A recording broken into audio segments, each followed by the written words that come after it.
In terms of Ethereum, what we're really here for. So again, it's in this recent dump, whatever you want to call it, went down to about 3,400, back at about 3,700 today.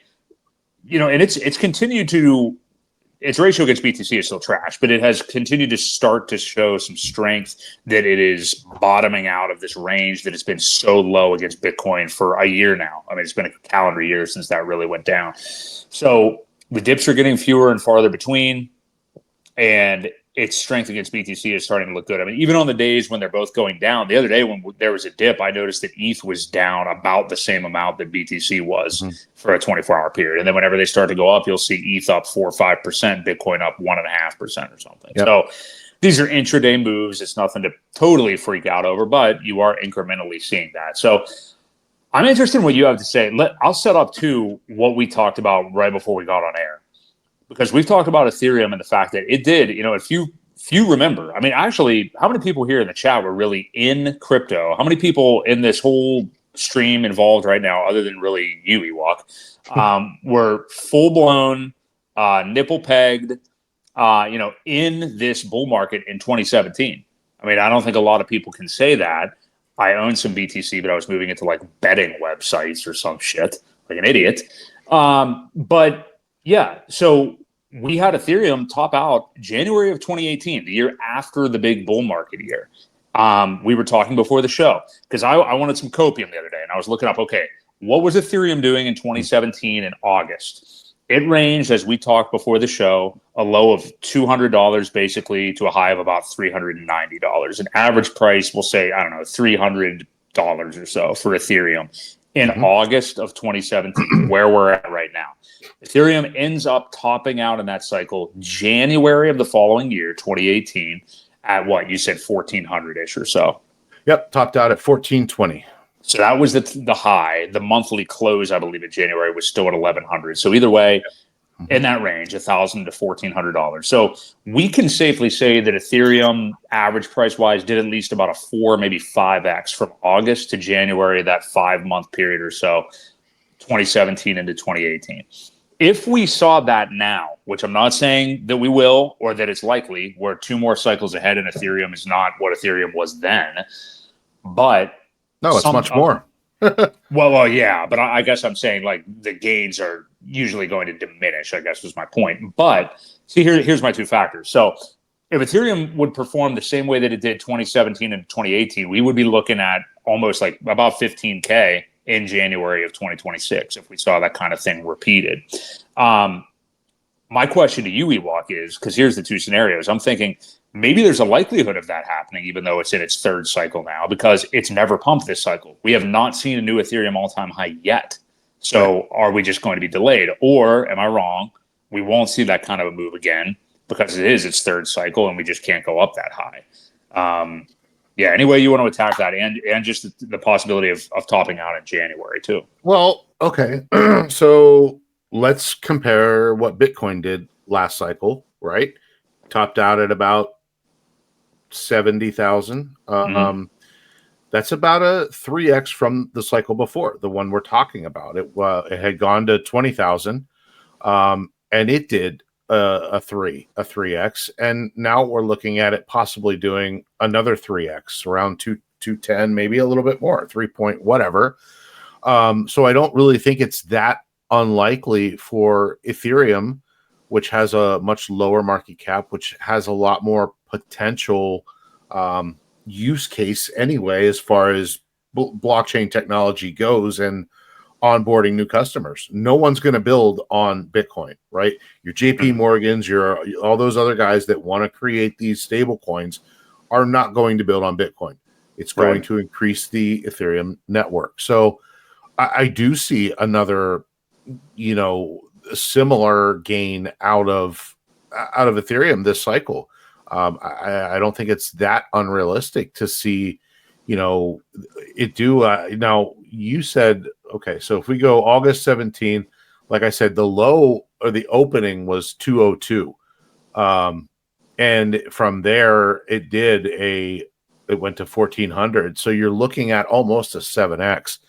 I don't see from low to high. Yeah. From low to high. Yes. From the beginning of August to the end of the height, to the top, beginning of August to the top. Let's say it that way. So I don't see, beginning this August, it opened at 36.98.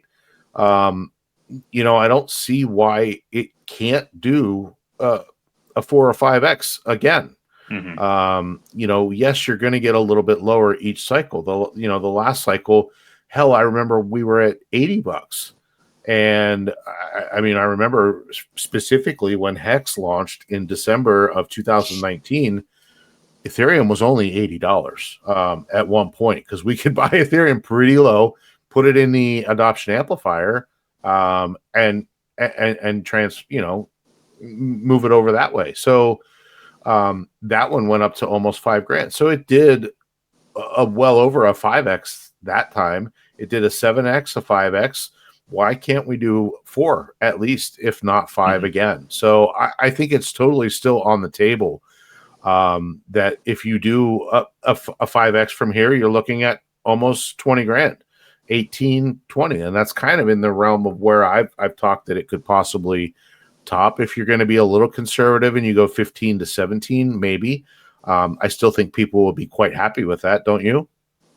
If they aren't, then they're I don't know. They've got issues, because we've seen nothing this cycle. I mean, at this point, I would be honestly okay with a $10,000 Ethereum. Like, even that, I'm not saying that's what I expect, but I mean, I would take it anyway. And obviously, there's a lot of nuance to that. We're invested in Pulse Chain, and the fact that it's altcoins are going to move more than Ethereum are going to. But sure, yeah, I mean, the picture that you painted is even better than the one that I did, because I hadn't realized that from low to high, like you said, it actually was like a 7x, 200 to 1400. So yeah, to be able to do that kind of move and that short a time span, I don't know. I mean, I guess I would err on the side of believing that or something similar could happen again, simply because we have not had that move yet. Everybody is counting Ethereum out. Everybody's become a Bitcoin maxi. Everything that you just said is correct about governments and using stable coins on Ethereum and stuff like that.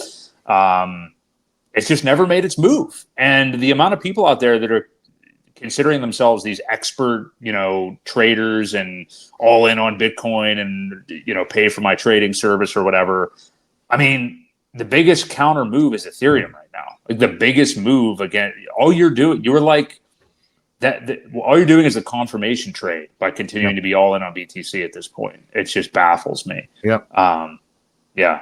Well, I still think the price is being suppressed by these bigger companies who are not done buying. They are still accumulating. They're trying to accumulate. And again, what they do is they'll buy a handful of this stuff on OTC markets, and then they'll put it on the market and sell a portion of that back down. So the buy doesn't increase it very much at all, if any, because it's OTC. And then the sell actually brings it back down. So where that they can get back in another big deal on the OTC, come in, market sell a percentage of it. It's just a big cycle, and they're playing that game, and they're accumulating it. I really strongly believe that's what's happening, and that's why we haven't seen a run up yet. People know what's coming with it. The ETFs are not even in full force yet. There's just so much positive things that are about to happen with Ethereum that there are so many people trying to accumulate it and manipulate the price to keep it where it's at to get as much as they can.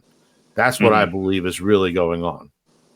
Yeah, it makes a lot of sense, and I'm really glad we had this talk. Gave me a little bit of copium going into 2026 potentially. I know, like, your number one thesis, Ewok, hasn't been that we are going to run into 2026, but if we're only talking about Ethereum topping in January, excuse me, that's not like some gigantic departure into a world we've never seen before. I mean, it literally isn't. I mean, it did it in 2018. So yeah, that's where I think we're gonna be this time too. Yeah. Well, I mean, and honestly, I know people get this anxiety right now because it's like, you mean to tell me we only got like 3-4 months left in this cycle or whatever? I mean, January would be 5, and you do know how much can happen in that amount of time in crypto. I mean, a lot can happen. You've seen the downside of it. I mean, if you've been here since, like, people are talking in the chat, buying the top in 2021, like so many of us have, you've seen the downside. I mean, you saw Sam Bankman-Fried and FTX and 15K Bitcoin, and it's going to go to negative prices and blah, blah, blah. It can do that the other direction as well. So sure can. Just got to wait it out. Let's look at one more thing. We haven't checked the let's go to the daily chart here, and let's look at our lovely ratio and see where we're at. Still holding. We're at 0.03. It's good to see that number rather than 0.02 where we were for so long. Almost 0.032, so 3 1/4. Yeah, so it's definitely looking like a nice little consolidation range here too, again, before the next leg up. Where's that target going to be? Let's say 0.04, 0.04 something, I think, in the next range up. So yeah, don't forget, we're looking to be, ideally, we want this range to be 0.09 to 0.1. Ideally against Bitcoin, if we want it to follow suit and we want things to go well, and that's not far off. I mean, the top ratio before, where was that? That was way back here, I'm assuming. Yeah, way back here. It was 0.1415. Yeah, 0.15 was the top. So yeah, I do think this will kind of gradually decrease over time as Bitcoin gets more popular. But again, we still are looking maybe even higher. I don't know. The top, whenever it was topped out in I guess August of that year, December 21, 0.08 was the top. So yeah, ideally 0.8 to 0.1 is the range that we're wanting to be in. And if that's the case, you know, we are looking at around $17,000-$18,000 Ethereum. Definitely. Yeah. If we get Bitcoin to 200K-ish or something, then yeah, we're looking at a really bullish Ethereum for sure. So great stuff. Lots to look forward to with Ethereum here over the next few months, despite what pretty much everybody on Twitter is probably telling you. So